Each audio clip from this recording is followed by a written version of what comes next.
Bonjour et bienvenue sur Nuage Magique pour une présentation de la i208 que j'ai reçue hier. À tout de suite.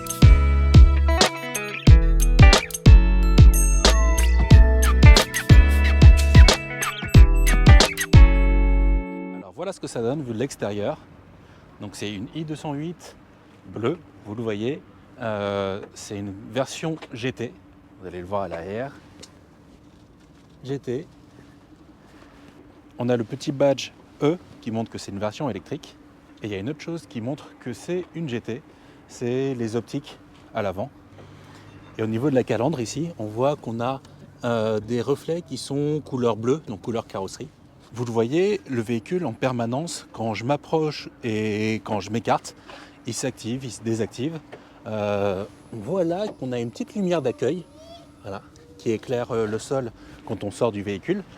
Le système là où ça s'active et ça se désactive au quotidien, ça devrait être très pratique, mais je pense qu'ils auraient pu l'optimiser un petit peu parce que là du coup en permanence ça fait du bruit, les rétros s'ouvrent, se ferment, le véhicule n'arrête pas de s'ouvrir et de se fermer, mais en vrai on va voir à la longue ce que ça donne. Là c'est vraiment les tout premiers jours.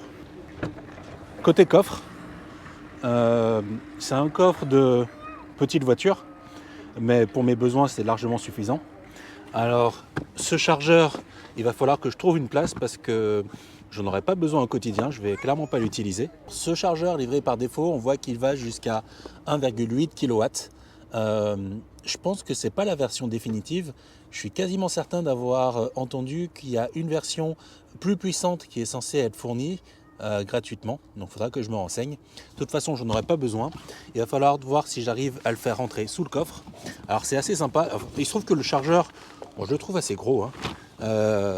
Par contre, ils fournissent avec une valise. Bon, c'est une belle grosse valise pour chargeur. Et en dessous, alors c'est pas un espace sous le coffre comme on a sous la Tesla, mais c'est un petit espace qui permet de ranger le compresseur ici. Et il faudra voir si j'arrive à caser le chargeur par ici, mais c'est pas sûr du tout. Sur le côté gauche, on a une sangle qui permet d'avoir du rangement ici. Par contre, sur le côté droit, on n'a pas de sangle. Par rapport à la DS3 Crossback que j'avais essayé, où le bouton de coffre était vraiment pas pratique, ici on a un bouton de coffre qui est dans une position très standard. Une chose bien pensée ici au niveau de la trappe de charge, sur certaines voitures on est obligé d'appuyer sur un bouton à l'intérieur du véhicule pour ouvrir la trappe. Ici c'est pas le cas, il suffit que le véhicule soit déverrouillé, on appuie ici et on peut ouvrir la trappe. Donc ça c'est très pratique. On a une petite protection pour la partie courant continu du port CCS. On sent qu'il y a un joint ici qui doit bien faire le boulot quand il pleut. Là, j'en avais déjà parlé, c'est l'indicateur qui permet de savoir si la recharge programmée est activée.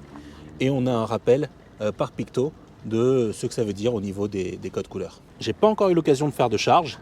Il faudra que je vois ce que ça donne sur les bornes de recharge rapide, donc les bornes Ionity, voir ce que ça donne aussi sur des bornes à, on va dire, 45 kW. Et pour le quotidien, cette voiture, je vais la recharger à travers une borne de recharge publique payante qui est non loin de chez moi. À l'arrière, vous voyez les vitres teintées avec la finition GT. Elles sont déjà bien surteintées. On a du mal à voir ce qui se passe à travers, donc c'est très bien comme ça. Et l'intérieur du véhicule, dans la finition GT, on a ce tissu qui paraît assez agréable. J'ai fait une 50aine de kilomètres et pour l'instant, je dois dire que c'est assez confortable. Vide-poche, poignée, les boutons très classiques. On va voir ce que ça donne à l'arrière. Donc à l'arrière, toujours vide-poche. On a les haut-parleurs. Les tapis sont fournis de base, très bien. On voit les poches aumônières, les ports USB qui sont là.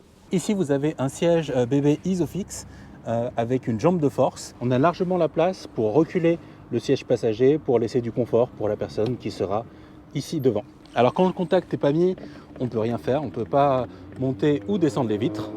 Le siège passager est réglable en hauteur, dans cette finition en tout cas.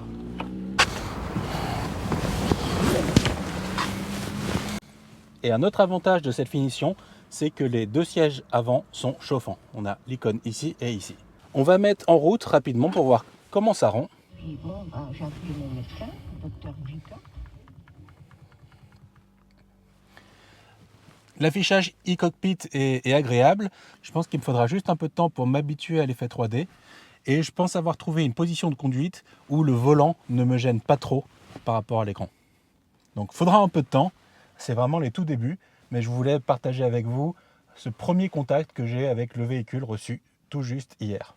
Je pense qu'il y a beaucoup à dire sur cette voiture et qu'elle est très attendue. Donc après quelques jours de conduite, je vous ferai un premier retour sur comment je me sens, les points forts et les points faibles, et rappeler quelques fonctionnalités peut-être oubliées. Dans une autre vidéo, j'essaierai de faire une comparaison des choix de Peugeot par rapport aux choix de Tesla dans la Model 3. Alors je le sais, ce ne sont pas des véhicules comparables, donc je ne vais pas comparer l'autonomie, la puissance, mais sur tout un tas de points qui ne coûtent pas forcément des 1000 et des 100, ce sera intéressant de voir quels ont été les choix des uns et des autres. Et enfin, dès ce soir à 21h30, je vais vous proposer un live YouTube pour que vous puissiez me poser toutes les questions qui vous passent par la tête au sujet de la i208.